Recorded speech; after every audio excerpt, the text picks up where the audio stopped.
What's going on, ladies and gentlemen? Welcome back to Let Me Be Frank, a podcast about movies. And today, I get to talk about a movie that was so much fun to watch. I'm talking Bad Boys Ride or Die. Now, I was down on this franchise after about the last two films. I was almost ready for them to end it, and it was kind of like all right, we're getting into like that late Saw territory where it's like, all right, let's go ahead and put down Old Yeller before before we jump the shark. And then they brought it right back and gave us a fantastic movie. But before we get too far into this review, I want to thank you for being here. Thank you for your support. Thank you for clicking on this video. While you're here, just go ahead and drop a like, subscribe, click the bell so you don't miss anything that I got coming, because I got a lot of stuff coming up in the next few months. With that being said, I'm not going to waste any more time.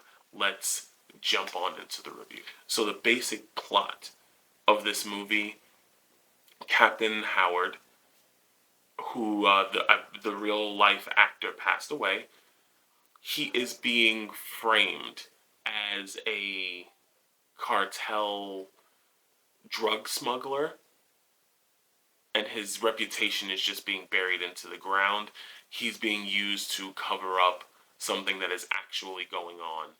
And Detective Mike Lowry and Marcus Burnett, they find out about this because it's all over the news, and obviously they will not stand for their captain's name being dumped on and treated like absolute trash.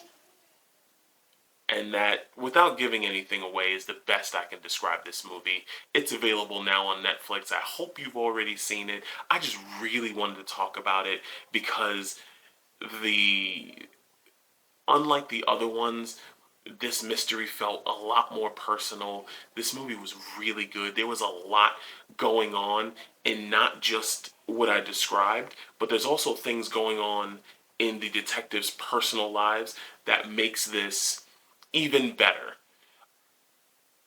Marcus is dealing with the fact that he almost dies. His health has taken a big turn. His daughter is married. Mike Lowry finally got married. Who would have thought that, right? Nobody would have thought Mike Lowry would get married, but he does. And he's also, I would say, from all of the things that they've gone through that we've seen on screen and things that they've mentioned in other movies that we haven't gotten to see, it's all starting to get to him. And the normal, confident, alpha Mike Lowry that we're used to seeing really isn't there sometimes in this movie. Sometimes, we begin to question if he can actually do this. Can he get them to the finish line? He's normally, Marcus is normally the one that's a little bit more reserved, a little bit more fearful, and Mike, sorry, usually kind of pulls him, and Marcus will get put in a situation where he has to step up, but he doesn't necessarily like it. And it's nice to see the evolution of characters, because what they could have gotten wrong in this movie is that both characters, while somewhat moving forward in their personal lives, still have the same personalities. But seeing the turn and how they both have grown and what a life like this could ultimately do to them, I think was very well done. Uh, Cinematography. That's one of the things that just blew me away about this film, is that the way it was shot, these gunfights, these chase scenes, all these action sequences, the way they are shot is just fantastic. It makes this such a good action movie. It Instead of kind of just sitting back on a screen and watching things happen and checking in on this character and that character like you would get in a standard action film, we get really up close. We fly around the room. We are bouncing all over the place as the audience, and we're seeing these action sequences from multiple different angles, which makes them so much more engaging, so much more fun to be a part of. And I felt at least, a lot closer to the action sequences than ever before. I know that they've always kind of done innovative stuff. One of my favorite scenes from this franchise is the drive through Cuba on their way to, I believe that was Bad Boys 2. I want to say it's Bad Boys 2. I could be wrong.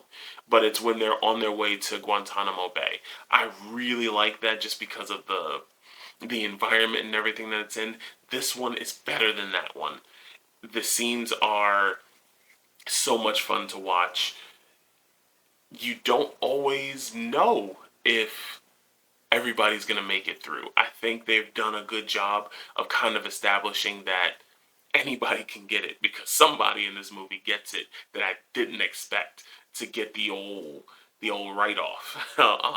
It's a long time character. It was actually kind of sad to see, but it was shocking, and it kind of lent this anything can happen feeling, which you don't really get in movies. Most of the time, we know, like, if you watched Avengers Endgame, if you believed that the Avengers weren't going to win, I have a bridge in New York I'd like to sell you. It's kind of like that kind of vibe. But this one really put everyone in jeopardy, and the outcome was fantastic. I really like this movie. Have you seen Bad Boys Ride or Die? What do you think about it? Where would you place it as far as a ranking in the trilogy, in the franchise? Let me know in the comments below, and I'll see y'all next time. Stay up, y'all.